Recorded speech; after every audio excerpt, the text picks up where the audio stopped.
Call this meeting of the Finance Committee to order. The date is the 10th of October. The time is 3:01. With us in attendance today is Alderwoman Bade, Alderman Warman, Alderman Bug, and myself, Alderman Franco. First item on the agenda is approval of the minutes 24-0732. Approval of the minutes from the Finance Committee meeting held on September 26, 2024. Do we have a motion? So moved. Second. We have a motion by Alderman Bay, second by Alderman Warman. All in favor say aye. Aye. Aye. Opposed? Passes 4-0. Madam Clerk, do we have anybody from the public wishing to speak? No, we do not. Thank you. Next item is 24-0720, a resolution approving the acceptance of a grant from Old National Bank in the amount of $10,000 to assist with outreach and programming expenses for the Aurora Financial Empowerment Center. Good afternoon, committee. Hope you're all doing well today. The proposed resolution in front of you is the continued financial support for the successful operation of the Financial Empowerment Center. We'll be using this for operations, marketing, and programming costs. Old National Bank is a committed supporter of the FEC mission to empower our clients with the tools needed for financial stability. Since implementation, the Aurora FEC has served over 2,000 clients, had over 2,000 outcomes, and helped increase savings by more than 1.1 million and reduce debt by over 3.4 million. So if there are no questions, I request approval to accept the grant. Questions or comments from the committee? Motion to approve. Second. We have a motion by Alderwoman Bay, second by Alderman Bug. All in favor say aye. Aye. Opposed? It passes 4-0. Thank you. Thank you. Next item is 24-0751, a resolution authorizing the execution of Phase 1 preliminary engineering supplement with WBK Engineering, LLC, in the not-to-exceed amount of $56,075, and the appropriation of $60,000 of MFT funds for the New York Street Corridor, Commons Drive to Entrance Number 6 project. Good afternoon, committee. So this is for our New York Street corridor. Can I interrupt just 1 second? Could you give your name also? Oh, sorry. Sure. Alex Nugent, representing the engineering division. Thank you. Yeah, so this is for our Phase 1 engineering design study for New York Street from Commons Drive to Fox Valley Entrance Number 6, which is the last intersection before Route 59. This project is funded under HSIP funding, which is a 90-10 federal-local split. We are providing dual left turn lanes off of New York Street, modernizing the signals, and providing bicycle and pedestrian accommodation throughout the corridor. As part of our original HSIP application, we received $1.6 million of funding and began on the Phase 1 preliminary engineering study. We're reaching the end of that study, but our consultant has faced a few extra challenges from requirements from IDOT, and in large part due to some design of this, we are now requiring right-of-way, so this supplement would cover all the necessary things to take this across the finish line through Phase 1 engineering. Questions or comments from the committee? Hearing none, do we have a motion? No. Oh, I'm sorry, Alderwoman Bay. Thank you, Chairman. What is the timeline for completion of all of it? So if we complete Phase 1 now, would be going into IDOT. We're looking for kind of a letting end of 2025, early 26, which would be 2026 construction. And there would be no issue with the traffic? We're not expecting any disturbance because of construction? No, this would all be done under daytime lane closures. We might need an overnight closure for a little bit of work, but there's enough out there and it's all pretty well off the pavement. Okay. Thank you. Any other questions or comments? Motion to approve. We have a motion by Alderwoman Bay. Do we have a second? I'm sorry. Second by Alderman Warman. All in favor say aye. Aye. Aye. Opposed? It passes 4-0. Thank you. Next item is 24-0754, a resolution approving the establishment of a transformation fund for the Aurora business community and authorizing deposit of $5 million with Invest Aurora for its funding. Good afternoon, City Council. Excuse me. Mr. Minnick, you okay over there? Yes, we All are. right, sir. Can't take him anywhere. Alex Alexandru, Chief Management Officer, joined by Chris Minnick, our CFO and City Treasurer. We're also going to be hearing from Kelly O'Brien, the President and CEO of Invest Aurora, in a moment. So what you have before you is a resolution to approve establishing what we're calling a transformation fund that will be housed within Invest Aurora. And I don't want to steal too much I'm always accused of stealing Mr. Minnick's thunder, but I'm going to try and keep that to a minimum. But I just want to paint a little bit of a bigger, quick picture for you that you may recall from the Cyrus One transaction that was approved that led to the most recent groundbreaking in Alderman Bade's ward of the new Cyrus One data center. That part of that approved transaction was $16 million coming back to the city. That money was accounted for as part of a recapture, if you will, of the combination of the present-day cost of what it did cost the city back in 2008 or 9, I think specifically, maybe 11, I don't remember the exact date, of the construction of an implementation of the Eola interchange. In addition, as you recall, the city for many years since that interchange came in, the plans always were to try and attract hotels, restaurants, gas stations, transportation-related off-ramp uses. Unfortunately, they never came to fruition. So both sides of that interchange, the one side, as you know, early on, the city council and the administration decided to pivot, and we now have the edged data farm, one of the buildings already up and almost ready to go, and more coming. And then the 30 acres on the southwestern portion of the interchange is now the Cyrus One that's broken ground. So what to do with that $16 million? So as you can see from the Legistar item, and Mr. Minnick will go into detail in a moment, not only is there information, which is the core of the action item being requested, the $5 million of that 16 to become this fund in Invest Aurora, but also it details what the city is budgeting for 2025's proposed budget to use the rest of that money. So without further ado, I'm going to turn it over to Chris. Then we'll have Kelly come up and present the slide packet, and then we'll be able to answer any questions. Chris? Thank you. Chris Minnick, Chief Financial Officer for the city, also known as the Wrecking Crew this afternoon, apparently. As Mr. Alexandru mentioned, we entered into a development agreement with C1, Cyrus One Partnership, for construction of a data center out at the intersection of I-88 and Eola Road.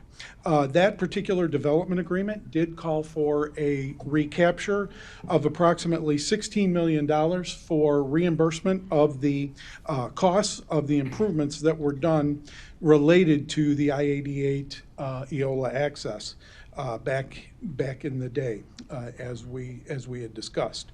The property did close, and Cyrus One took ownership in July, and those funds were then transferred to the city, and we've been holding on to the funds in the amount of $16 million since about July 4th. So, as detailed in the memo, the city anticipates 4 main purposes for the fund. We are in the budget process for 2025 right now, and these items that you're going to hear me talk about a little bit will be discussed and fleshed out a lot further as part of the 2025 budget process. But we are discussing one item in detail, and that's the $5 million for the transformation fund that we're seeking approval for here today. So in terms of the 4 main purposes for the funding, we're taking a look at establishing a revolving fund for economic development in the amount of $9 million. Just very briefly, it's anticipated that the money and the expenditures out of this fund will come back to the city in the form of economic development, so that the fund kind of keeps perpetuating itself and is more of a fund of a revolving nature rather than a one-time expenditure type of a fund. Additionally, the second purpose for the funding will be to supplement or augment the funding that's set aside for historic preservation. We're anticipating adding $1 million to that particular, for that particular purpose. And if memory serves right, that would take the historic preservation program to a grand total of $1.5 million for 2025. And again, we'll be fleshing that out a little more as we go through the budget process. The third item is $1 million to establish a facade improvement program. We have had several requests from businesses for facade improvements, and we would anticipate during 2025 establishing that program and developing the criteria and qualifications for a business to be able to avail themselves of that funding. And fourth, and lastly, as we've discussed, there's proposed a $5 million transformation fund to improve the business climate in Aurora. This particular fund would actually be administered and overseen by a new consolidated economic development entity. And as Mr. Alexandru mentioned, we do have Kelly O'Brien, who is the president and CEO of Invest Aurora. She will make a presentation related to the transformation fund, and staff will be available for any questions at that point. And if I can just add, before we turn over to Kelly, those of you who've been around for a while, you know that in the past, the city has at various points in times attempted a facade program. I don't remember we've ever attributed this kind of money to a facade program, so we're excited to relaunch that. The parameters and the details to be flushed out. We're kind of looking at different options right now. And the significance, you know, we've been doing a lot in the area of historic preservation. Some of our most prescient and impressive in the last few years developments have revolved around historic preservation. But we know that we need to commit more money to it. So this was a fairly easy way of allocating and almost tripling what we had initially and we've traditionally intended for historic pres. So we're excited about that. And I want Kelly to come up, and as she comes up, note the ask is to initially allocate the $5 million to invest, subject to their ongoing efforts with the city and the other organizations, as Kelly will describe, making final approval with a hopeful launch date of the first quarter of 2025. But there's a request now to start it, and that's why we are coming to you today. So Kelly, would you like to come up and take the mic? She will. Good afternoon, Chairman, Vice Chairman, members of the committee. My name is Kelly O'Brien, and as AA suggested, I am the president and CEO of Invest Aurora as of July 1st. It's really a pleasure to be here today, and I do want to note that as we are going to be talking about this consolidated organization, I feel very supported to have the chair of the chamber, the Aurora Regional Chamber of Commerce. Thank you, Carolyn, for being here.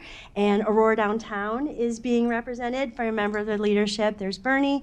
Back in the corner there is Mike Pegas, who has been very involved in this work as it relates to the Quad County African American Chamber.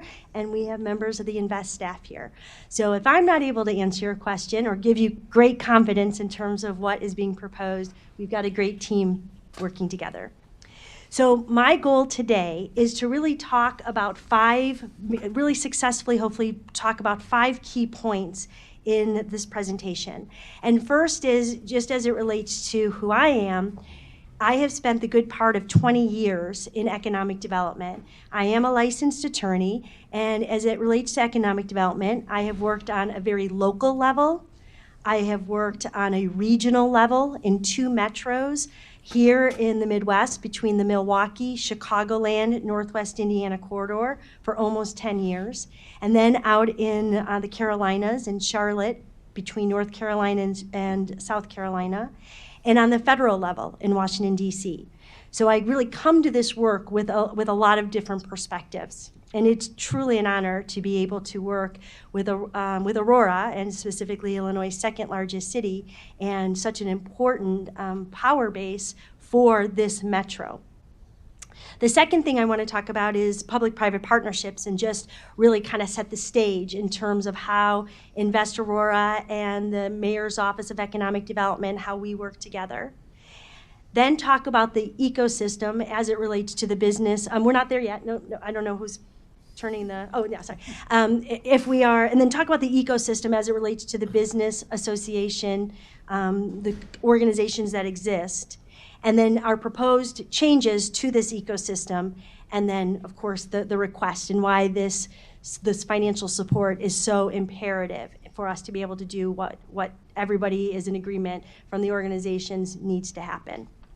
So public-private partnerships, just if you're not familiar, basically we call them P3s, and as the name would suggest, they're usually led, the leadership is a combination of leaders from the public sector and the private sector. And these P3s are very instrumental across the country, actually across the world. And there are a lot of advantages to having this makeup.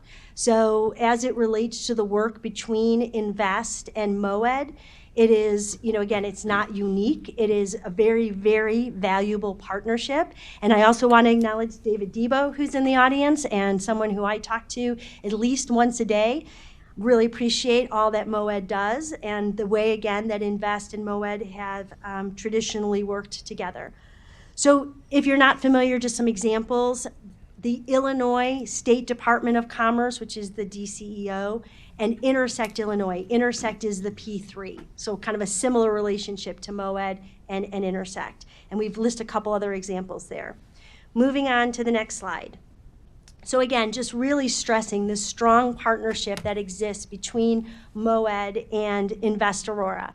And while there is not any kind of a hard line in terms of they do this and we do that, but we have kind of looked at where our individual strengths are, and so where each entity may lead, and then where we really come together and complement. So a really easy example would be Invest Aurora, taking the lead on traditional economic development activities, which are, business attraction, retention, expansion, and being able to find a great business and hand it off to MOED to actually kind of close the deal and identify the incentives that work. So that's how we can work hand in hand. And again, I really applaud the City of Aurora for creating this partnership. I know Invest Aurora was created in 2005, and the Mayor's Office of Economic Development, in the last 6 years or so. So it's a great partnership. Happy again to answer any questions about the way we work together. Can I stop you for a second? Because there's a philosophical question I've always had. With the private partnership, which is Invest Aurora, what can you do that we can't do as a public entity? What is exactly, say, if we didn't have Invest Aurora, we couldn't do this, but the private part allows us to do that. So what would be an example of that, I guess is what I'm looking for. Well, recently we worked in partnership as it relates to acquiring land on Bilter. And there was advantages to having a private sector entity begin those negotiations and pay the deposit on the land. Often if a city is involved, there may be a real tendency to maybe really escalate the price of the land, for example. We could create a lot of those negotiations and then be able to hand that off to the city. Okay. Right. I just always wondered about, because I've always heard there's things that Invest Aurora can do, but we can't. And I'm always trying to figure out exactly what that would be. So you're talking about negotiations so that prices aren't jacked up. That's an because example. The public's right. So that's what I'm looking. I don't need to know them all. That if we had done it, then people would know when the price goes up. But because you're doing it, it's not as much as a factor, and hence we better get a better price on it. And the ability to to conduct those negotiations. Right. Okay. Right. So now, coming back to, does that answer your question, Yes, it Chairman? does. Okay, thank you. Thank you. So then coming back to the presentation, if we move on to the next slide, I was engaged by the City of Aurora for the first half of the year to conduct a survey, really looking at Aurora's business association kind of ecosystem. And there were 6 organizations and the City of Aurora that engaged or were invited to engage in this process. So if you do not have a copy of the study, I'm happy to provide it. But the study really has 4 sections. And the first section looks at each of these 6 entities and the cities as it specifically relates to MOAD. The next section looks at other metros around the country and how their business association ecosystem is structured. And then there is a section that looks at some very key data that was provided from the Federal Reserve Bank of Chicago. And then finally, a recommendation. And the recommendation was that these organizations consolidate. And as you see on this slide, as we were looking at metros around the country, what we found was that there were really kind of 3 buckets that were how these business organizations, the ecosystems were structured. So one is what currently exists in Aurora, which is everybody is siloed. Another structure that we discovered was where the groups were still siloed, but there was an umbrella organization that was responsible for example, raising money for 5-year capital campaigns. And then the third structure is merging, where they come together. And that really is a trend right now, to be honest. So in Charlotte, for example, where I was, they had an 11-county economic development organization and the City of Charlotte Chamber of Commerce merge in 2018.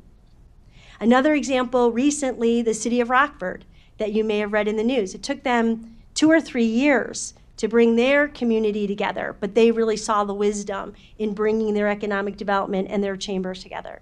So this, again, is kind of the wave, and it's because what a lot of people are finding is that there's overlap, and that the business community is saying, we would prefer to have things more streamlined. And we'll get into that a little bit later.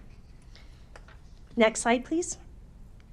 So as the process unfolded, there ultimately were 4 organizations where the boards determined that it made sense to come together. And so those 4 organizations include Invest Aurora, Aurora Downtown, Aurora Regional Chamber of Commerce, and the Quad County African American Chamber. And you'll see on the right-hand side of the slide some reasons why the boards, made the decision that it made a lot of sense to come together. And again, feedback from the business community. We're getting calls and asked, to write checks to all these different organizations, and it sure would be nice to just be able to write one check instead of, the duplication. We get invitations to multiple events, and nobody is coordinating, so there's conflicting events, and it's hard for us to choose which one we want to go to. There's another, very serious reason, and that is that really at this point, none of the organizations, have been properly staffed, and therefore were funded, and so there is the inability to really maximize the impact. So by bringing these organizations together, and the consolidation will have that extra oomph that's really needed to make a difference. Next slide. So in terms of timeline, as I mentioned, we really these groups started meeting earnestly in January of this year. And we had a joint board meeting in the end of June 25th, where this concept of really coming together was suggested. The boards then, between July and September, individually met and voted that yes, they do want to consolidate. And so now where we are is here in the month of October, we are in the process of selecting a name for this new organization. In fact, the portal closed yesterday for name suggestions, but you happen to know somebody here, so if you have a great idea, please let me know right away. But we did work this afternoon with a committee, narrowed it down to 2 or 3, and we're going to be forwarding them on for voting, but we'll have a new name in short order. And then we are also hosting another joint board meeting where we do have a lawyer who specializes in not-for-profit law, who has been looking at the legal structure for this new entity and the moving pieces as it relates to the 4 existing entities. So we're working through all of that. The lawyer is amending and revising the existing bylaws for all 4 organizations, the articles of incorporation for all 4. We are meeting with local lawyers that represent each of the 4 organizations. And then we will have this joint board meeting on October 22nd, where the board then will hear from the lawyer and answer any questions. And then we will ask each board in November to vote to adopt the new revised and amended bylaws and articles of incorporation, which in essence then will trigger this new entity.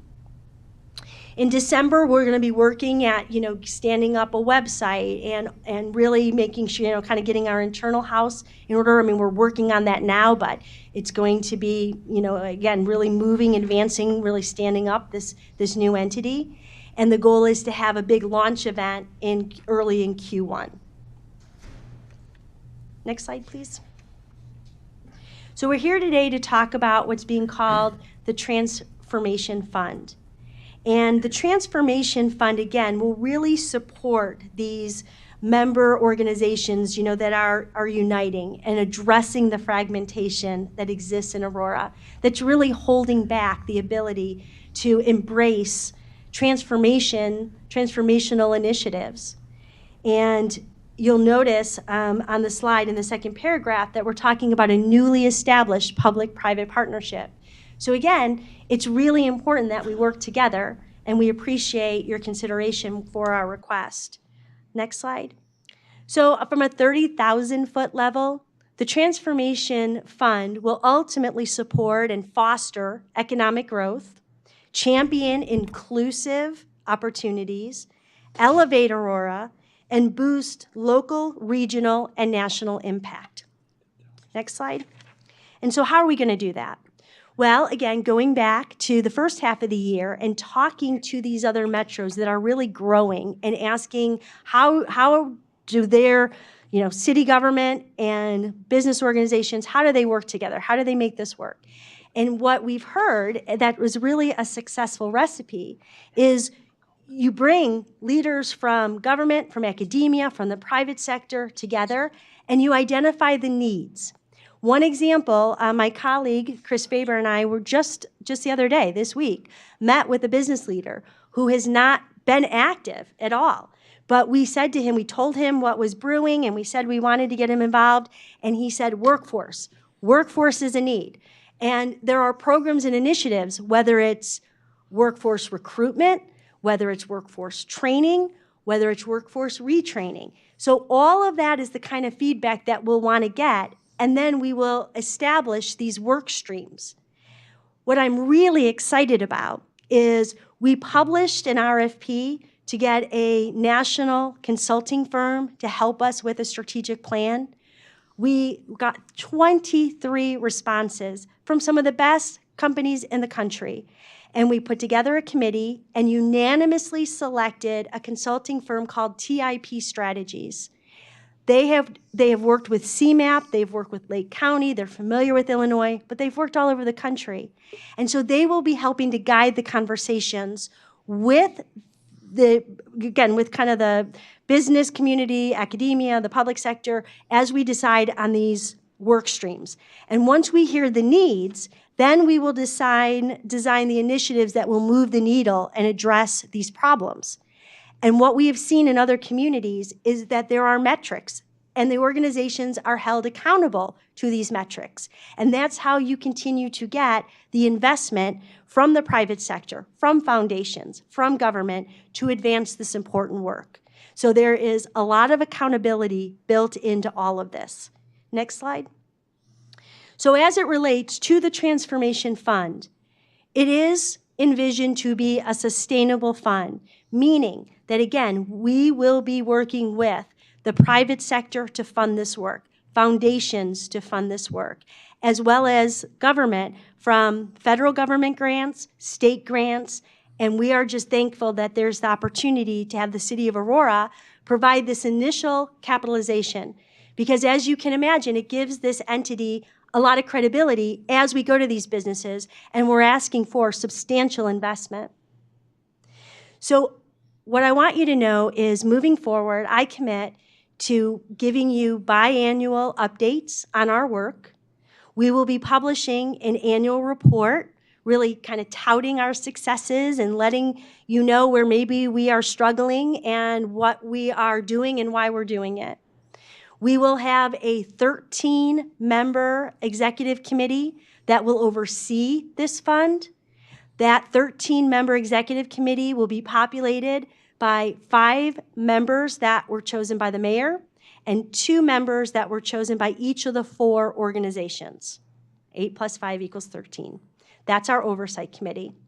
And then, you know, again, we are committed to making sure that this is sustainable. So we will be, and we are actively talking to existing businesses, as our leaders and the business community can attest to, and going out and really knocking on doors that haven't been involved. And I will say we are getting a very good reception thus far. So to finalize the presentation, it is our request that you approve the request for $5 million to fund the transformation fund that will allow us to put this organization together, champion really instrumental transformational initiatives that will move the needle forward on the areas of need that are identified by the business community, academia, and government. Thank you. And I should mention that as well, as part of this process, the city currently has operating agreements with Invest Aurora. And as part of this process, we would take a look at redoing the operating agreement with Invest Aurora, acknowledging kind of the new role of the new entity. And additionally, there would be a separate operating agreement that the city would have with the overall organization as well, that would incorporate a lot of the metrics, a lot of the items that Kelly was talking about a few moments ago. Questions, comments from the committee? Go ahead, Alderwoman. This question is for Mr. Minnick. So this is the initiation for the compilation of all the teams and all the groups. Are we planning something to have similarly every year, or To have what? I'm sorry. like giving $5 million to? Is it just for the compilation of all these 4? One-time fund, right now, it's a one-time ask for the $5 million to establish the transformation fund. Yes. And then it's our intention to continue to grow that revenue by applying for grants from the federal government, the state government, et cetera, to get sponsorships and member dues from the private sector and foundation money. And all the members will be located at one location now? We are, right now, the organizations, we do office at 43 West Galena, all but Quad County, but they don't have staff.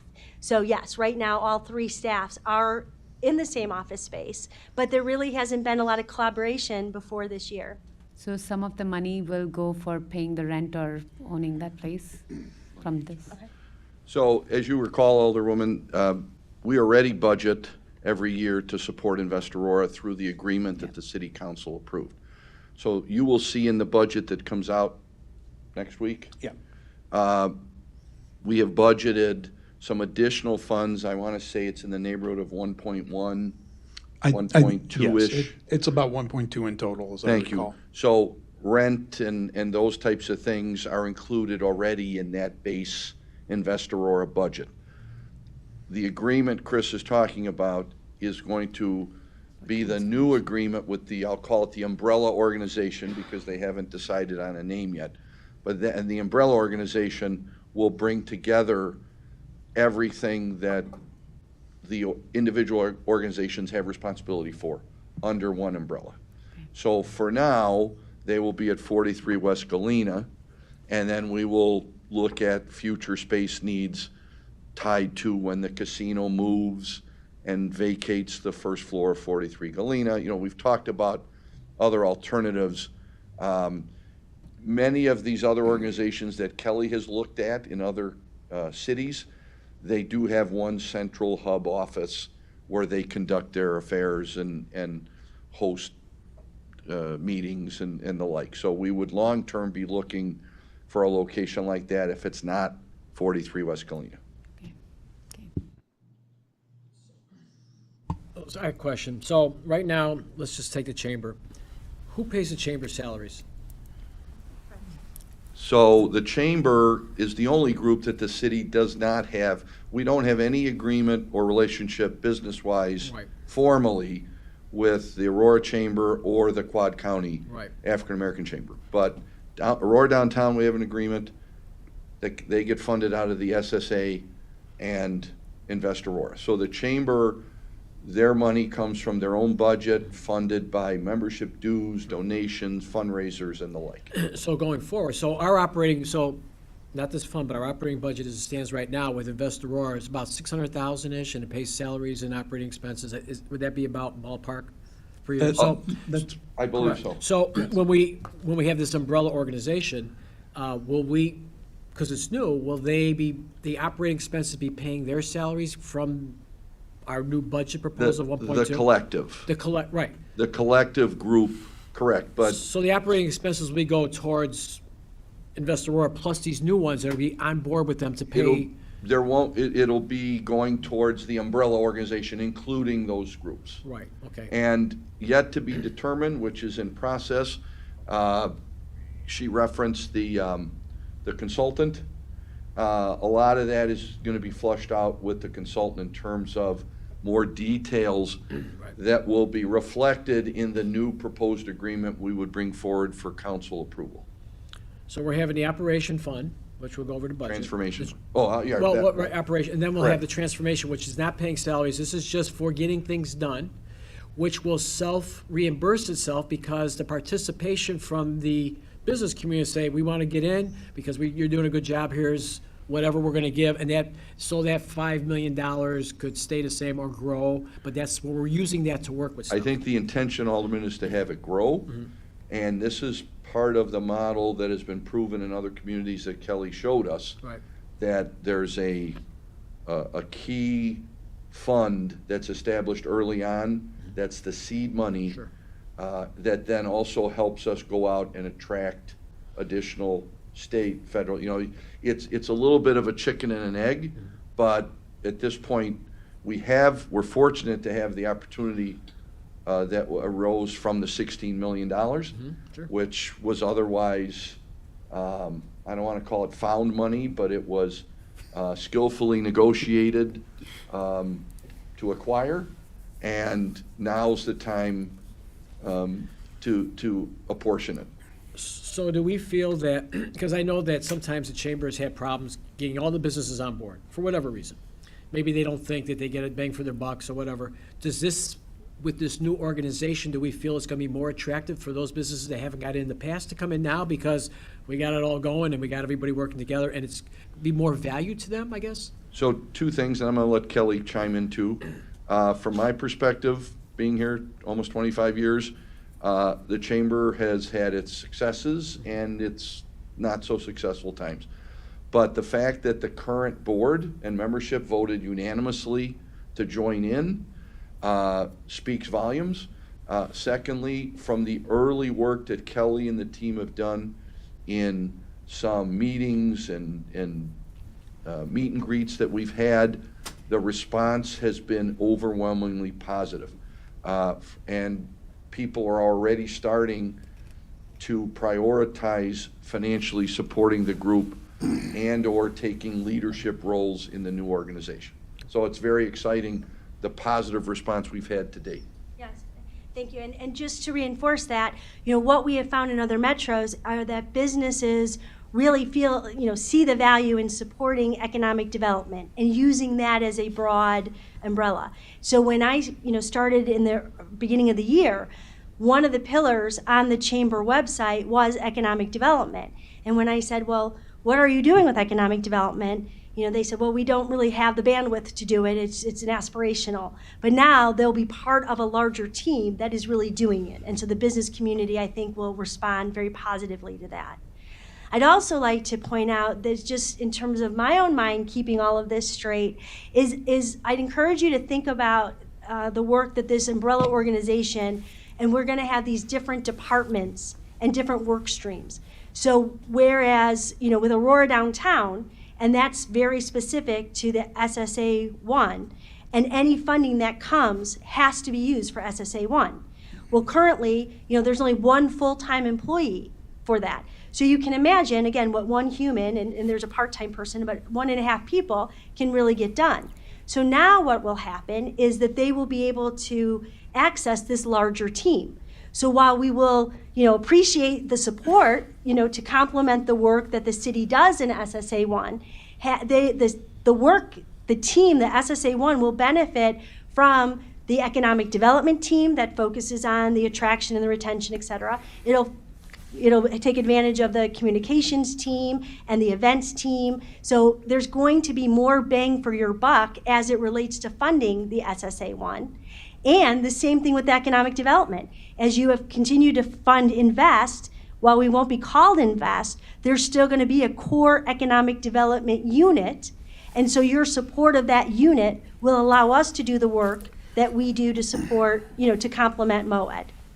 So, and then with the transformational fund, that allows us to bring in these consultants and have these conversations and figure out these work streams and figure out the initiatives and have, the funding in order to put all of this together and then launch it. And then, as you can imagine, as we are building momentum, we anticipate more businesses will want to be involved, and we'll have a better story to tell. And we'll also have a better narrative, for the grant applications, that we're working together, and that we have the Quad County African American Chamber, and we have the downtown group, and we have the economic development group, and we have the business community through the chamber. So that's going to be a very powerful narrative. And one last thing that I failed to say in my presentation is, we're all hearing about AI and how AI is going to change our life and it's going to change the workforce. One of the tenets of the work that we intend to do is to really understand the industry makeup of Aurora and what is projected in terms of how these new technologies will impact these businesses, and then how that's going to impact the workforce. We do not want to be in a position like the 1990s with NAFTA, when nobody was prepared for manufacturing companies to just move out and communities were decimated. AI and new emerging technologies are predicted to impact like 80% of the workforce. This is an opportunity to get ahead of that. So again, I really applaud the leadership of the city to empower us to do the work that's needed to be a best practice and an example for the rest of the country. That's our goal. Alderman Bauer, you got a question? Go ahead. I do. Thank you, Chairman. Thank you, Ms. O'Brien, for sharing. Thank you, everyone, for sharing about this really venture that we're looking at. I have a couple of questions and concerns. And Mr. Alexander, I think just by happenstance, you with a little Freudian slip, because you said we are going to look for a new building, but actually they are going to look for a new building. So that is a little bit a part of my concern. Putting this together, and I know about P3s, I think we all do. The makeup of our new board organization. And as I go there, first let me ask a preliminary question, because you started to say that Aurora Downtown will no longer have that name. So will Aurora Downtown become dissolved, that name become dissolved? So the plan right now, first of all, let me address the Freudian slip. I was a psychology minor at DePaul University, Awesome. so I'm actually going to take that as a compliment, I think. But as you know, the city controls where departments are housed and our our office stock. And so 43 West Galena obviously is the city's property through a very strange confluence of events back in the day we somehow are paying rent to the chamber for our per property we own. We're unraveling all that. So at the end of the day, those are very prime, beautiful offices, as are where the casino offices are and that entire stretch. So that is on the radar for Mr. Debo and our team as we prepare for the casino to move. It does not make any sense to continue to have long-term a quasi-government entity in prime space on that, on the river. So when we say we're looking, we have actually put in this year's budget and next year's budget, you will see some space evaluation for other city facilities, taking into account the makeup of this group and the number of employees to move them from where they're at now to another facility that makes sense within the downtown. So that was my intention with that comment, but Okay. it's not ready for prime time yet. The second thing is, what was the second thing you mentioned? You said, Aurora downtown and the Right. makeups, Aurora downtown and then the makeup of, because the name Investor Aurora and that, call it subdivision or whatever, will continue, I believe.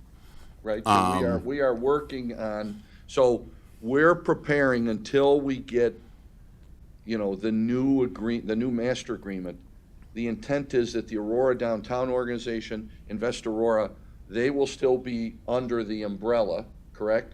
But there'll be a new name for the entire new entity, correct?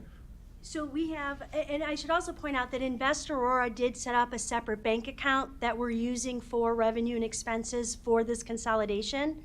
And once we have the new name selected, and once the boards vote to adopt the revised and amended bylaws and articles of incorporation, then we will actually, this new entity, whatever we call it, will be, in business. And we'll transfer the funds that are currently in the, will be in the bank account for this, for the consolidation that Invest Aurora is managing. We'll open a new bank account with the new name, okay? And we'll transfer that over. Now, as it relates to your question with the new name, that is still, like I said, we just closed the portal yesterday, but the idea is we think it will be more powerful to be able to say whatever we call, if we call this group the Alliance, or we call this Elevate Aurora, whatever the name is, we want to be able to build people to understanding that the Alliance or Elevate Aurora, whatever we call ourselves, that we are working in the downtown area, that we are working with economic development, that we are working on workforce issues, that we are working on innovation and entrepreneurship. So that, again, we want to get rid of that fragmentation. And we want to be able to help people understand that by supporting this work, you are supporting the downtown, and you're supporting economic development, and you're supporting, the whole menu options. So it is not envisioned that we will continue to program under strictly Aurora Downtown, but it could be, the Alliance, effort on, with specific to the SSA one. But again, all those nuances are still being worked out. And there may be, so breaking down these silos, putting it under one umbrella, but there clearly will be subdivisions of this umbrella organization downtown, which would be the Aurora Downtown Group. It would be everything outside of the downtown, which would be the Invest Aurora Group. It will be the Quad County African American Chamber with their specifics. So we envision, and we've got in November a pretty significant couple-day discussion with all the stakeholders, and all this information will feed into the new agreement that we will be bringing forward for council approval. But it's really, and if I can go back to the very, very beginning, the mayor had been in Austin, Texas, and encountered this organization called Opportunity Austin. And if you look at the bones of Opportunity Austin, they are a compilation of individual organizations that were in existence for years, and at some point they became stagnant. And when she talks about fragmentation, it's not necessarily fragmentation in a super negative way. It's just the fact that we all of a sudden found ourselves, Aurora Downtown does special events. The city does special events. Marketing dollars are allocated to the chamber, to the Quad County, all these groups, and yet there were inconsistencies, there were confusing messages at times, and what are we all trying to get to? Beginning with the end in mind, we're trying to grow all of these different elements of economic development, job development, attract new businesses and entities, retain, right? So through Kelly's initial study and work, it showed that the most successful groups are the compiled ones, the ones that have aligned themselves. So whether we call it these great names, we got a lot of names in the hopper, it truly is going to be a new alliance without necessarily individual groups losing their identity of their purpose. They might be called something different, but the underlying, because, correct me if I'm wrong, SSA money has to stay within the downtown. So it's not like Correct. that purpose is gonna get lost. Okay. And that's really what I'm getting at, the individuality. And that's kind of like you said, some groups have had, great benefits and done a great job, and then there's, not so great in other areas and drawbacks. And that's true with any group. But the individuality, and that's, I believe our citizens believe that's one of the strengths of the groups. That Aurora downtown might do something that the city wouldn't, or that the city wouldn't contemplate, and bring in different people. So the makeup of the 13-member board is 5 from the city government, 5 appointed by the mayor. And I'm assuming it says appointed by the mayor, but I'm sure those have to be come through Advice and council. consent, correct. All right, just making sure. 5 by the mayor, 2 from Invest Aurora, which we already have a direct line with. So that's 7 of the 13 already. So in that, So just to, I don't mean to interrupt you, Alderman, but the Invest Board is not entirely, is only I forget, 1 or 2 that are appointed by the board. Their bylaws have the board itself attracting other folks. So we don't name the entire Invest Aurora board. So there might be 1 or 2, I forget, I'd have right, to I look at the understand, bylaws. I understand, Right. but, But those are also advice and consent of the right, council. the influence, I'm talking about the Right. flag. We don't influence right now the Chamber of Commerce Correct, whatsoever, correct. or even. They're independent. Or- Right. Correct. So if you say that that's 7 out of the 13 Right. with, however you want to call it, influence or directly coming from the city, you could see where maybe those other 3 entities and their board members, their 6 board members versus a 7, may get swallowed up some. And I only say it because, you need to look at what could happen and what you don't want to happen. But we want those 3 entities and those 6 board members to have free expression, to have free ideas flowing. And so there's always a balance in P3s all the time. There's the balance between the public and the private. So I'm just looking at the numbers. I see what could happen. So if I may, Alderman, today, I think Kelly gave you what our initial proposal is for the board meeting. Today's action, your arguments you're making and your concerns are valid. Those, I think, we'll be able to discuss fully when we bring you the final proposal for council approval to create the actual entity. But I can tell you that in a lot of these P3s in these other towns, there's also kind of a pro rata approach to where are the major funds coming from. So, and what are the size of the organizations that are being absorbed in. So clearly the Invest Aurora group in this alliance is bringing board members and people and different levels of expertise. The city clearly is putting a major investment here. We've made a major investment all these years, every year, but the group has been able to maintain their independence. So I don't expect we're going to create, our intention is not to create a top-heavy organization that's just going to dominate whatever the city's will is. This is limited to that economic development purpose, all the other things that Kelly talked about. But I think your concerns might be better held until we bring you back, because I think there's another piece of. Go ahead. Another piece of important information. So while I mentioned that the 5 million there's an executive committee of 13 people, but we are not, all of the board members that are serving on the 4 entities, they were all coming together. So there's going to be a 50-ish plus board.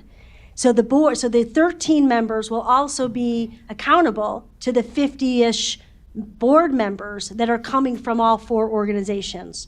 So there's a number of checks and balances that are built into this whole system. Does that help? You say 50 is 50? Yeah, Exact- so when you combine all of the boards, nobody's losing a board slot. Right, I They're all understand. coming Okay, so, in, and then the 13 is like the steering committee, executive committee, coming from the 50, correct? That's right, that's right.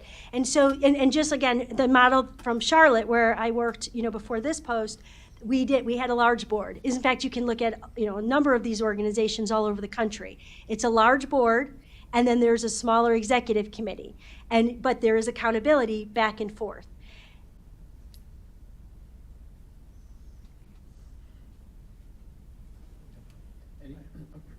Alderman A Moore. few questions. So this 5 million is going to go to Invest Aurora right now until this new entity is created, correct?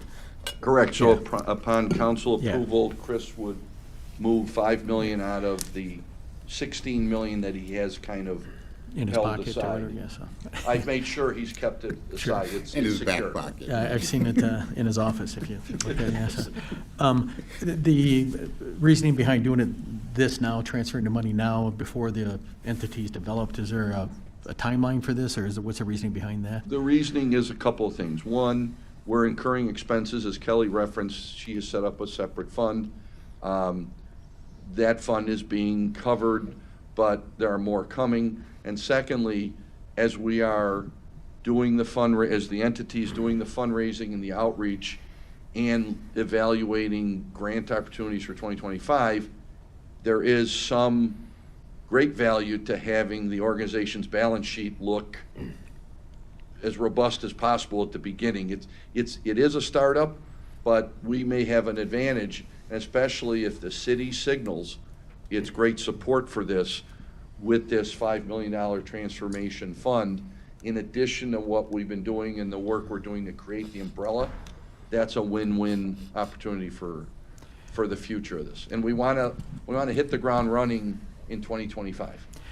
And then a few more questions. I see here that the Convention and Visitors Bureau, everybody decided, that probably didn't make sense to consolidate. The Hispanic Chamber, they decided themselves they didn't want to be a part of it, or it just wasn't? We approached everyone, and the entities that we're bringing forward are the ones that agreed to do it. I think Alderman Dale could probably speak better than I can about the Convention and Visitors, but their funding sources, I think, probably make it best to keep them autonomous. I cannot speak for the Hispanic Chamber, but they were approached and asked, and They said they no, decided not us, to yeah. join. Okay, yeah, they decided they didn't want to, and not us. or Correct. not That us, is but correct. yeah. This was an open invitation to all the logical partners, and then pretty early on, we figured out that the CVB is best left on its own because of their funding sources from both the city and the region and the state. And then you're saying the boards, as of now, will be 50 board members, give or take. Give or take. As far as the day-to-day, and I don't know how many is aboard at the Quad County, how many is at the Aurora Regional, like the day-to-day operations, is there any synergies, and, will there be jobs eliminated or more jobs created? Is that This is definitely going to be Yeah. more jobs created. You know, Kelly and her team have done a great job. You recall, we redid the Investor agreement. We put in a lot of metrics. We designed some things, and it has worked well from a standpoint of the best collaboration I think anybody's seen between MOED and Aurora. But in looking further, and that's why it's great to bring in somebody from the outside once in a while to look through a different lens, there were elements of that we talked about and included, but didn't fund. And so, to Kelly's credit and Mr. Minnick, you'll see an increase very specifically for some of the things that we value, that there just wasn't budget given to Invest Aurora, and we hope to enhance. For example, business attraction. It's very hard to attract businesses from behind a desk or doing it just locally. You have to get out there. There are site selector conferences. We've talked about how competitive it is to begin with, but you can't compete if you don't get in the game as other similar organizations do. So we've put in some additional funding for that. Some additional positions. As you know, we transferred over the Finish Line Grant Program. The Finish Line Grant Program is a very complicated, we've streamlined the application, but the processing of it is involved, and it's too much for one person. So I think we've budgeted for an additional person in Invest. Also, in the org chart that you will see when we bring forward the future agreement, there will be not only the departments defined, but the positions that are needed to effectuate those positions or those departments and objectives in the best way possible. And then, I believe, final question. So a lot of these entities are coming together. Are we taking on, I don't mean we, but this new entity, are they taking on, and I don't know how the chambers are funded, are we taking on any additional debt? Let's say, they're behind, not behind, but they have debt here, and, like, we're closing the gap for them. Like, yes, we want to join because we're. Outstanding question, Yeah. Alderman, and the answer is, of all these organizations, there is still an outstanding construction debt associated with the Chamber's original build-out of 43 West Galena. In this transaction, in this alliance, I'll call it, that debt will be eliminated. Okay, great. Thank you. I appreciate it. Alderman Donnell. I just, as the chairman of the CVB, I want to say we were happy to be part of this initial program and look at this. But the CVB is currently 10 communities, different communities, soon to be 12. We're going to add 2. I'm not going to give that away right now, but we're going to add 2 more communities to that. And our state funding is based on those collaborations and those numbers. So we would kind of muddy the waters if we were going to go with this organization. Any other comments, questions? Hearing none, do we have a motion for this resolution? Motion to approve. We have a motion by Alderman Warman. Do we have a second? Second. Second by Alderwoman Bate. All in favor, say aye. Aye. Aye. Opposed? Passes 4-0. Thank you. Thank you. Thank you. Thank you. And the other item that we are going to talk about today, which is not on the agenda, but it came from the city council, is we're going to talk about the aldermanic compensation, rather. I think that was item, what was that? From 24-0606 from the agenda the other night. So, obviously, it didn't pass. That's why we're here. I guess our task now is to find out a compensation number or numbers for that 2-year period that we're talking about, from July of 2027 through May 31st of 2029, that 2-year period. So I guess I would open up for comments or questions or suggestions to get us to the point where we can get this passed. So what if there's a number out there? And I want to start with saying the philosophy that we had going forward, it was a good philosophy. We thought that we need to make a substantial move to get us to a spot where we don't have to continue to make substantial moves. Now, I think a number of people on the city council, certainly 6 of them, felt that 27% might have been a little bit aggressive. Hence, we didn't get the passage. So I guess what we want to do today is say, okay, if that's the case, is there a way of achieving what we want, which is to get us to a certain point, and potentially doing it without a large one-year number, potentially an incremental number, maybe a two-year that kind of gets us to that point. So I'm just throwing it out there. I'm just, what other aldermen might be thinking, but I want to go with the committee, say what you guys think would get us to that point, or would to accomplish both, I guess, getting it passed and coming up with a number that seems supported by us and the community can live with. We know that whenever you talk about paying compensation for yourself, there's always going to be outcry in the community, and that's okay to listen to, but at the end of the day, we have to do what's right for both entities. So I'm just trying to figure out, is there a way, a path, or a suggestion how to get us there? And I'll start with Alderman Bug if you like. Actually, someone else could start, because Okay. I have to Okay. take a 1-minute phone call. Sure, that's fine. Does anybody have any suggestions on how to get us to where we think we could go, which is fair and reasonable for both? Alderman Bay, do you have a suggestion? What happened at city council was very new, so tabling and creating another motion. So when we table something, are we going to discuss the same thing again at other city council? So And what- with your motion, are we open for this discussion? So I just want to understand. What our goal or our task is today is to come up with a suggestion of numbers. I think everybody understands we're gonna get this done over a 2-year period.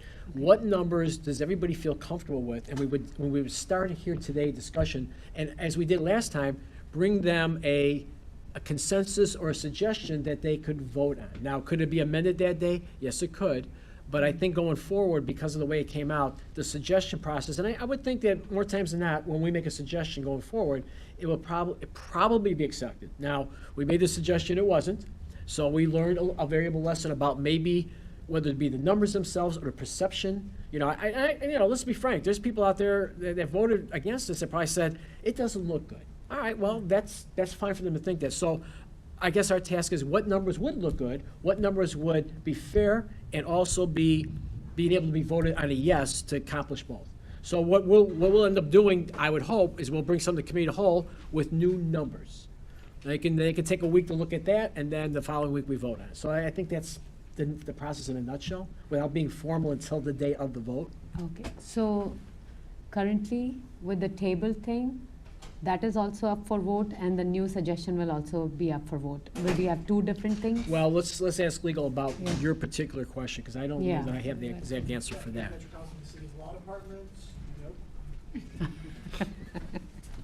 Still Patrick Collins from the city's law department. When a motion is held, it's just the same motion that's there, and I believe what happened is there was a motion and then there was an amendment to that motion. You know how you guys hold motions, right? Like we're gonna hold it here? That's basically exactly what happened. It's just tabled and you'll pick it back up, it'll be on the agenda again, what's currently there. You guys can't really make any changes to that now because this discussion isn't even on the agenda for this committee, so. It's just, I think, what Alderman Franco said on coming up with the ideas and numbers, and then bringing that to the meeting to bring the discussion up again in hopes of moving that item forward. So, in layman's language, whatever was tabled that day, next time when it comes to city council for voting, we are going to vote with the amendment or original and the amendment? I mean, two votes, I'd have to watch again exactly what happened, but I So- believe the amendment was voted down, so it's just the original motion is what was held. So it's like starting over. Right, so we have Call no the- amendment numbers. We didn't have no amended numbers to what was presented that day. That's what we're gonna bring up to talk about. So when we bring up an amendment that day, that amendment would be palatable to get the necessary votes to get it passed. Would that kind of be, Correct. all right? So we don't have, the numbers are the numbers that were there. So I think our task today is, are there numbers that we can consider in an amendment that night that would get us across the finish line? So I think that's kind of where we're gonna be. So even when I was incorrect, trying to make an amendment at night, that wasn't a proper procedure. But if we come up with something going forward, we would like to make an amendment that basically is receptive to most people, the majority. So I guess, again, today, I think we need to dissect why it didn't pass and what could pass to both accomplish what we thought is reasonable, a fairly decent bump, but actually get across the finish line. So that's kind of where we're at today, I would believe. Can I ask a question?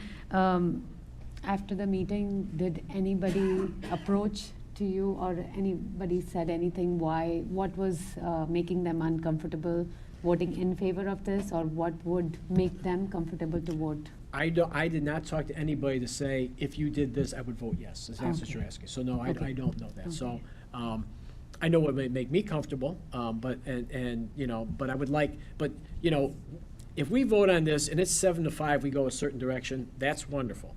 It would be nice to be 8-4 and 9-3 to get more people on board. That would be the goal, so not only passing it, but passing it resoundingly. Majority. That would be better. Then you say, okay, we got not with just a simple majority, we got a good majority. That would be a good thing to have, not necessary, but it would be better that way. So finding that spot again that everybody's comfortable with going forward would be good. We know there's reasons that people vote or not vote, depending if there's an election year or not. We get that. We have to put all that aside, though, and say what is reasonable and fair, and we can get across. So I think that's what I would like to do today, is talk about numbers that we feel can kind of go to what we thought was to get us where we want to get that big bump. And that big bump might not be a 1 year bump, it could be over a 2-year period, incremental. And that's kind of what I would look going forward, that I believe, without talking to anybody, would accomplish what we're trying to accomplish. So I guess, is there any opinions on numbers? And I know, Alderman Bug, you came up to 27%. Is there a way to kind of get us to that point over a 2-year period that's reasonable for people? I'm just trying to get opinions about that now. How do we feel about that? And I don't know, maybe Alderman Warman, I know how you feel about the whole compensation thing. Well, But, I don't necessarily want to address the compensation number. Okay. I want to remove some things from this discussion. So we've talked a lot about comparing things and looking at different things. So, in looking at our ordinance, we are looking at compensation only, okay? And we talked a little bit about it before. And when we ask, when you say compensation, you mean salaries? Because you don't want to talk about actually, yes. Okay, right, Partially. okay, And I'll explain. okay. Compensation, and that, I say compensation because that's the way it's worded in the ordinance. So first, if we get a benefit or another city gets benefits and how that impacts, okay? Benefits are totally separate from compensation, completely separate. And they're that way for a couple reasons. They are variable and they are optional, okay? We get a benefit because we are deemed part-time employees. All part-time employees in the city of Aurora are able to get benefits, and usually health benefits or whatever. And it's the unfortunate thing, we have to look at our own salary, but benefits are not a factor in any way, form, or fashion. Because then you would say, seasonal employee working 15 to 20 hours a week, you're going to become a annual part-time employee at 20 hours. But because you get benefits now, your salary is going to be minimized. We don't do that. Why? Optional and variable. The option, someone who has a job from before and is already getting that benefit, they may not take it. So the value of that benefit to them is 0. If I have 12 kids and I take that benefit, I have a lot of value because I got 12 kids. I got a family of 14. So my benefit is up here. This person's benefit is 0, but that doesn't factor into their compensation, okay? We have 2 buckets of compensation. We have our salary and we have an allowance. Okay. We learned during COVID that our allowance is what? Not guaranteed. That's why it's called an allowance, and that's not compensation either. We went a number of months without meetings, and thus, we did not get the allowance during that time. It's not compensation, it's a separate bucket of allowance. Even if you lump on the allowance, because you can get a general feel on how much that's gonna be each year. Sometimes we miss meetings, that happens all the time. So you can get a general number of what it is.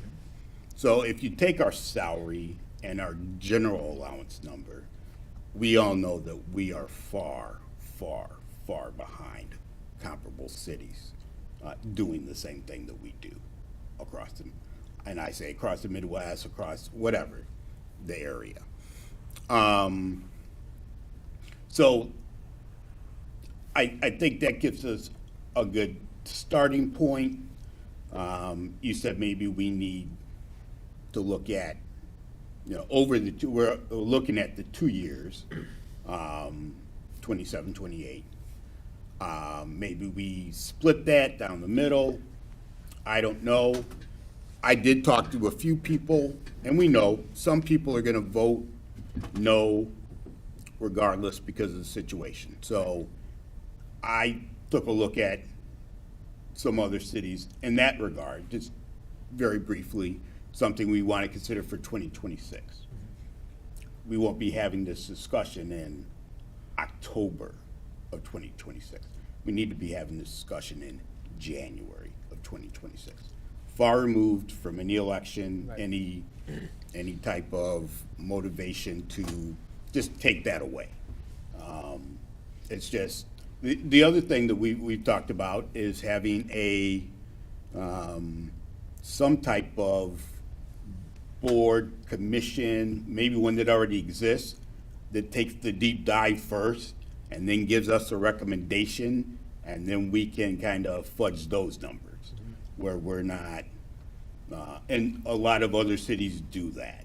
They have a compensation committee, where so the city council is not fudging all this out. Things to consider when we roll this in the end. So, yeah, so some people are not gonna vote anyway. Some people on the other side thought going at 32.5 wasn't enough. They were saying we need to go right to the 35, because we're putting it for 2027, not 2025. Right. So that's, that's the analysis that I got. I don't have any numbers today. That's kind of where I think the 12 minds are Right. across the board. So, and it's all fair and reasonable, what you mentioned, but at the end of the day, what's gonna get us there? We can talk about, Alderman Warman will talk about, he believes that the health insurance and stuff is part of the compensation. You're saying it's not, and that's all fine argument to have, but what gets us to the point where we can say the majority of the board is going to agree with this amount to get the compensation we deserve? So I guess that's kind of what we're looking at. What is it going to take? Now, we can have these debates about compensation or not, but right now we're looking at numbers, and those numbers were not voted down because of the philosophical compensation part. It was because of the actual mathematical numbers. So I think going forward, if we want to get this passed, regardless of what we think about compensation, we got to come up with a percentage that will get us to that point. And we're looking forward, I understand, getting a commission, that'd be great, but we're not in that spot right now. So, we don't even have to come up with a number today. We don't, because we'll make an amendment at that time. But I would ask the Finance Committee to consider, because I'll make the argument, I'll make the argument today, is that can we take that 27 and 5, which is 32, and incrementally do it over a couple-year period, where I think it's the comfort level will be greater for somebody to vote yes for that. We will make the argument, and Alderman Bug, you got a good argument about other, comparables. We can make that argument, but can we do it in a softer way to get us to that landing spot, as opposed to going huge one year and pulling way back? Can we go medium and medium. And I think that's philosophically, that might be what we need to do. And that's what I want to throw out there. You know, I did the numbers at 10%, and the first year, the 27 to 28 was 28,146, then 39,61. Then I did the numbers on 12% per year, and that's 28,658 to 32,97. So, you know, we can get there with those type of numbers. And I think when you talk, and this is my personal opinion, I think when you talk in those terms, then I think you have more of a potential to have a buy-in. Maybe we don't get to the 32%, we're gonna get close, and it's spread out. And I think the spreading out might be what gets us there. And I'm just throwing it out there. I'm just trying to read the room, you know, and what can be. So I don't know if anybody else has any opinions on that. So I guess, and I appreciate Alderman Bud kind of put it in perspective, I guess, that we're just talking about compensation. I agree with that.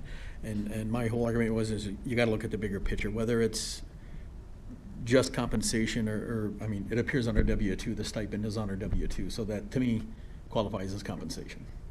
So whether COVID is the thing that we hope we never see again, so, and I wasn't on council then and didn't see that we didn't get paid, but to me, that's still compensation. You know, and I don't know how it would get removed outside of something like COVID, or if it's not in the budget, or if it's something that comes before council and we decide to take that away from us. I don't know the process with that. Does anybody know how that would get taken away outside of something as catastrophic as COVID? I don't know. I don't know if legal knows. Pat, you want to come up here and see if you can answer that question for us? Are you saying like make the Let's say we $8,000 allowance go away. compensation? Just make it go away. Just like you said in COVID, there was no meeting, so we didn't get the conversation or compensation or get the $90. So outside of COVID and us canceling meetings for something catastrophic like that, I mean, we have to meet. I mean, you know, so unless we decide, who would decide if we still have to meet, but we don't get compensated for that? This Let's would just be say we off the- kept whatever the salary is right now, 23,000, and we said, okay, that's good enough, let's get rid of the $90. This would be off the top of my head. I think Yeah. you guys would have to vote on that. We would as have to vote well. on that, yeah. That would, everything else has to come to council for Yeah. consent. So And to I would me, think that would be the again, same. we have to meet, and it would be up to us, outside of, again, something catastrophic, we would have to meet. So it would be up to us to say, we don't deserve that $90 anymore for this reason. And again, you know, having an accounting background, when it shows up on your W-2, sure.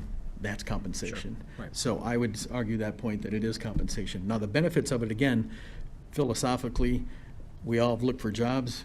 That although it's not salary, it comes into consideration whether we want to do this job or not. You know, so whether it fits I don't really need the benefits, I'd rather go make 50,000 doing something else, or I do need the benefits, so I'll take up, so it philosophically comes into it. It may not be salary, but it's something that we take into consideration doing this. Well, I would say that, to your point, that if you qualify for a pension, your per diem money counts towards your pension. That's your salary for that year. Yeah. So that is part of it, according to the state of Yeah. Illinois and the pension fund. So there's Yeah.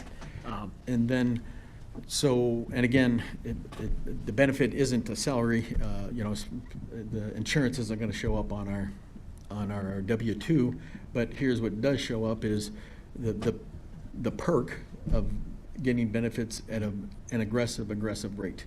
You know, like I said, I use myself right now, I have 5 people on my insurance policy.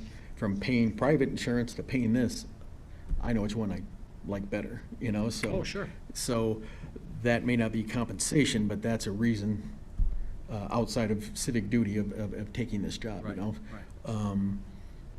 And I agree that at some point, maybe there should be some sort of compensation committee or something like that. I think that might be a better, and starting the process earlier. You know, I think that that's something that we definitely should consider. But short term, and as far as you saying, you know, should we split it up over 2 years? At the end of the day, it's still, the money's the money, or Right. something like that, you know? Right. So I'm comfortable with the 10-5-5. I mean, I think that's reasonable. And like I said before, I think as aldermen and alderwomen, we deserve a raise just like everybody else. And I expected pushback from people saying that that was too much. In the whole scheme of things, in a $500 million budget, nobody's gonna really see Right. anything on that too. But I just felt that as the duty's set now, and again, we can have a debate on whether this is truly a part-time job or if it's a full-time job. That's a whole conversation for another time. Based on the facts that we have right now, I'm comfortable with the 10-5-5. Okay. And if you feel to share why you voted no, I would encourage that. If not, they can wait till then, but I would be okay with the 10.55. Well, I mean, I can tell you why I voted. I just think that 27% is a very high number. Yeah.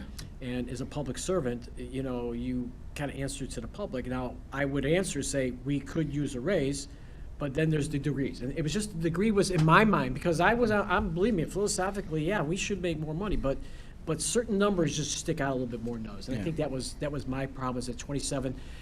That's why, for me, if you were to spread it out and maybe not even get up to 32%, but if you get up to 26 or 28% over a 2-year period, it's explainable. I just think, well, to me, I mean, I just feel more comfortable. But that's me personally. I know there's other people that have other reasons why they say yay or nay, but I do believe in the philosophy. It's just that the degree of that philosophy went a little bit more than I felt comfortable doing. So, so I guess what we're gonna, I think what we should take out of here, I'm sorry, go ahead, Alderman Bates. So,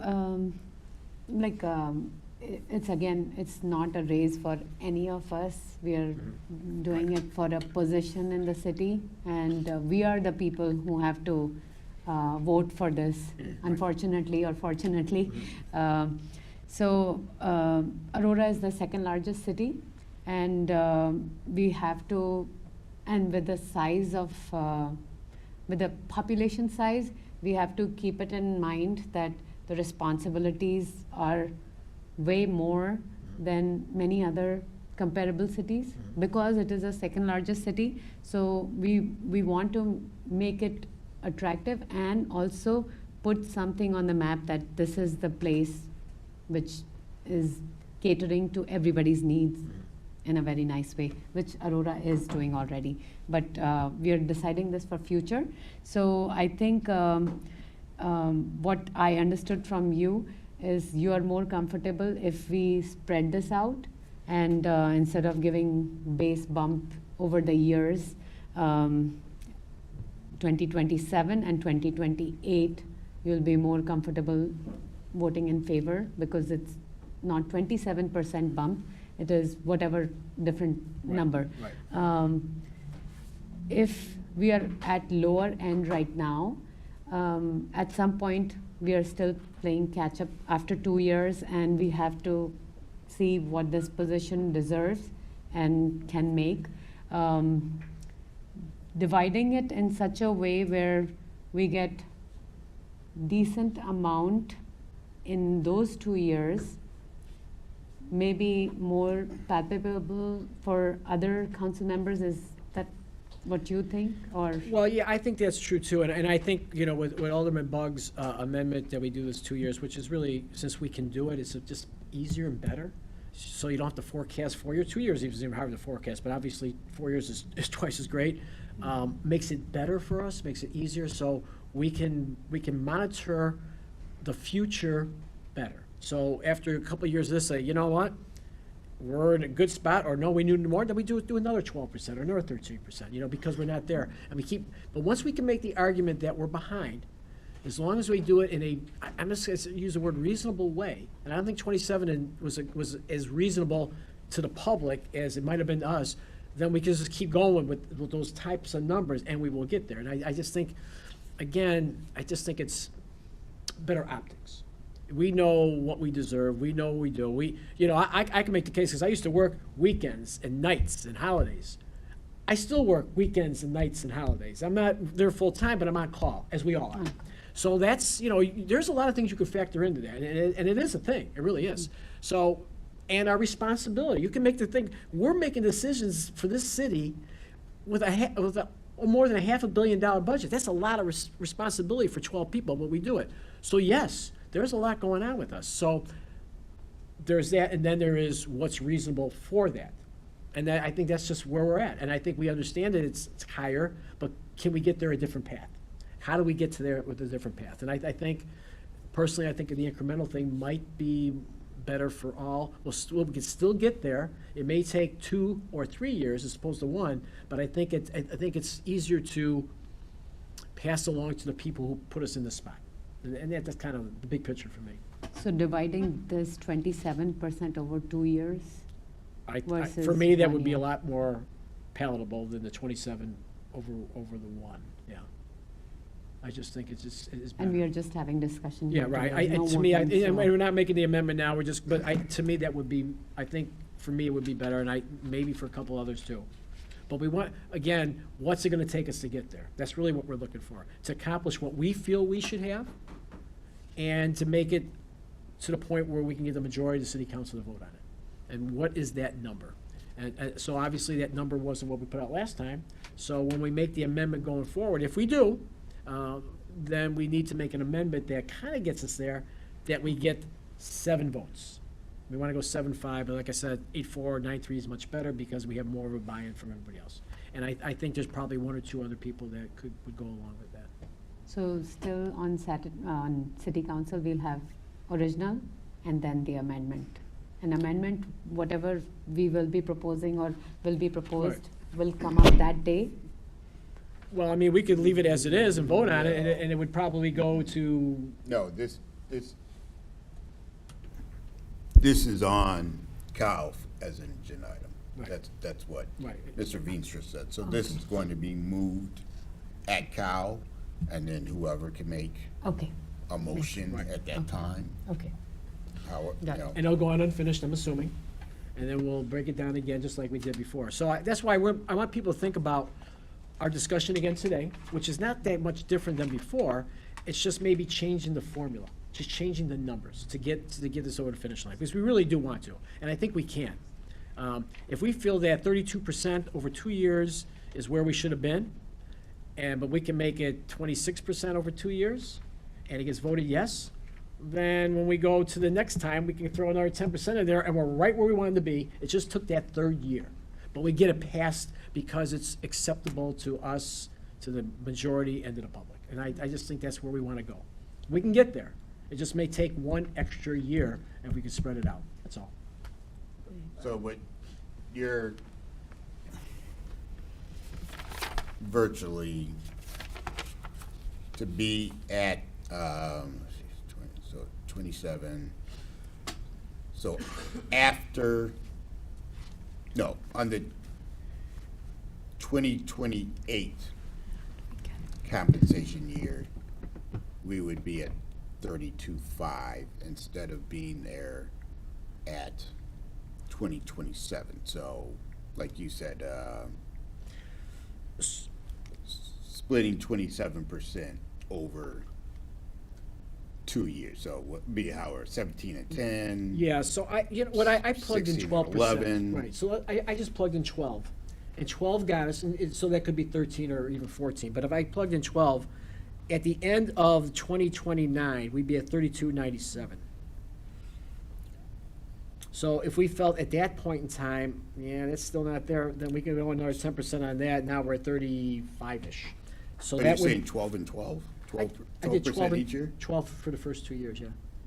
So 12%, 12%. 12%. I mean, so it doesn't mean we can't plug in 13 and 13, but I just used 12 as an example. So 12 put us at 28,658, and then 12 on top of that is 32,097, give or take $1 or $2. So that's why I say those type of numbers, I think, put us right close, spread it out. And then then we said, if you're gonna be around long enough, and I know Mike Seville will be, I don't know that some of us other ones will be, then you could say, okay, that 32.97 is still not quite there, then we throw 10% out. But we're not, I just think staying away from that 27 number for 1 year is probably the sticking point. And if we can get there, so we're still pretty close, I just think, I want it to pass. I think we all want it to pass. Alderman Dennell, you have a comment, go ahead. We have to pass something. You gotta pass something. Thank you. I'm sorry if I confused people by changing my vote. I voted yes at COW, and then the headline, the 27% headline right on the top of the Beacon. I still have a few people in my ward that read the Beacon, and I got some input from people who I respect, who kind of understand. I understand in the beginning, we didn't talk percentage because, a couple $1,000s here or there sounds more reasonable than 27%. And again, you all know that I'm not going to run for re-election, so I'm certainly not going to be benefited by any of this. But at the same time, I don't want to get beat up over, 27%. So I think we're on the right track. I think you had a great idea for having a committee I think we've had committees in the past. I think the chamber at one point in time made those kind of Yeah, the recommendations. chamber made, yeah, they did some research and then made a recommendation. I think that's a much better way to do them than just putting it in our lap and have us figure out. I mean, Korn Ferry was good to give us guide, but it really should be a recommendation from like the business community, and maybe this new organization can Right. help us with that, so. But my other thought was it last year or the year before that the cost of living went up 12.5%? 14%. Was it It 14%? wasn't last, it was the 2 years prior, I believe. The combination of the 2 years, because I know because I get the government, my pension is based on that. It was like 14% over 2 years, because I got like a 9% and a 5% or 5 and a 9 or something like that. Okay, over 2 So, years. Over a 2-year period. So, yeah, and then that is always the conundrum with going out 4 years in advance. You're always playing catch-up with things that happen in the economy. You know, you're just not up to date. Which a lot of contracts are like that too. You know, even the unions, they 3% and all of a sudden they got hit. Well, they're gonna have to negotiate that backlog the next time. So it's always tough no matter who you are. But that was what it was. If we were It was dock 14. workers, we'd get a 60% raise. Yeah. But we're not. No.